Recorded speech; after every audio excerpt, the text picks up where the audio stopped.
हमारे साथ अविनाश गुप्ता हैं, वाइस चेयरमैन है जीजेसी के। बहुत बहुत शुक्रिया अविनाश जी, आपने वक्त निकाला है। धन्यवाद विश्वमोहन जी। क्या अमेरिका का बाजार का रिप्लेसमेंट आप लोगों के लिए मिल पाएगा, या आप लोग सरकार से कोशिश कर रहे हैं कि कुछ सपोर्ट दी जाए इस इंडस्ट्री के लिए? विश्वमोहन जी, आपने जो क्वेश्चन पूछा है, देखिए एक साथ इतना बड़ा झटका तो कोई भी इंडस्ट्री को झेलना बहुत बड़ी मुश्किल का काम है।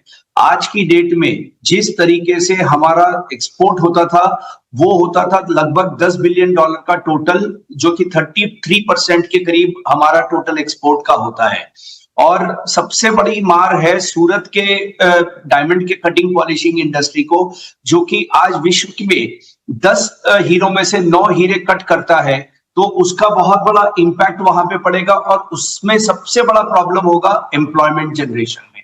आज जो दूसरी कंट्रीज के साथ में एफटीएस हुए हैं, जैसे यूके हुआ है, ऑस्ट्रेलिया हुआ है, जापान के साथ में बातचीत चालू है, ईयू के साथ बातचीत चालू है, लेकिन जो इतना बड़ा सेटबैक है, वो सेटबैक को पूरी तरह से मैं ये बोलूंगा कि ये नहीं कर पाएगा। लेकिन साथ ही साथ आपको एक चीज का और भी ध्यान ये रखना है, जब 10 हीरो में से 9 हीरे सूरत में कटते हैं, तो इसका सबसे बड़ा इंपैक्ट यूएस के व्यापारियों को भी होगा।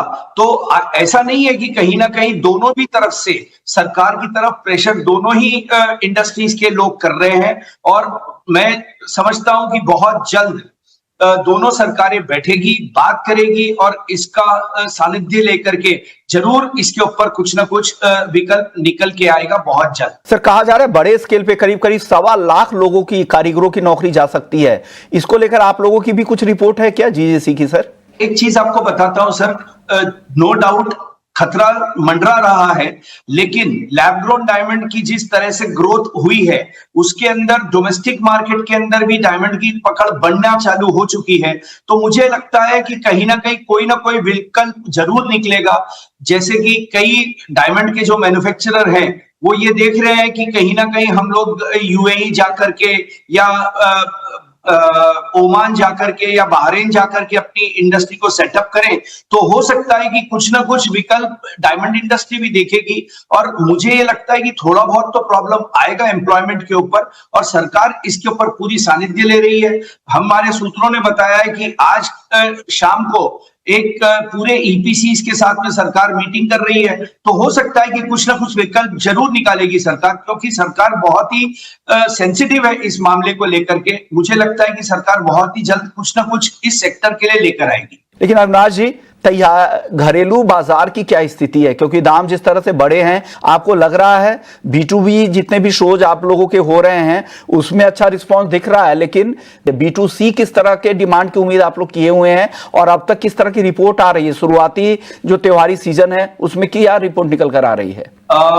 विश्वमोहन जी, घरेलू बाजार के अंदर ग्राहकी खुल चुकी है, और इस बार जैसे कि आपने बताया कि सेक्टर के अंदर कुछ ना कुछ स्ट्रेस लग रहा है, तो डोमेस्टिक इंडस्ट्री के बेनिफिट के लिए जीजेसी एक नया प्रोग्राम लेकर आ रही है, जो कि लकी लक्ष्मी है, जिससे कि नए जो जनरेशन है, न्यू जनरेशन जो है, उसको ज्वेलरी इंडस्ट्री की तरफ कैसे लुभाया जा सकता है, उसके ऊपर बहुत सारे प्रोग्राम प्लान किए जा रहे हैं। और मुझे नहीं लगता कि इस बार जेमन ज्वेलरी इंडस्ट्री डोमेस्टिक में कहीं पे भी इसका नुकसान उठा पाएगी।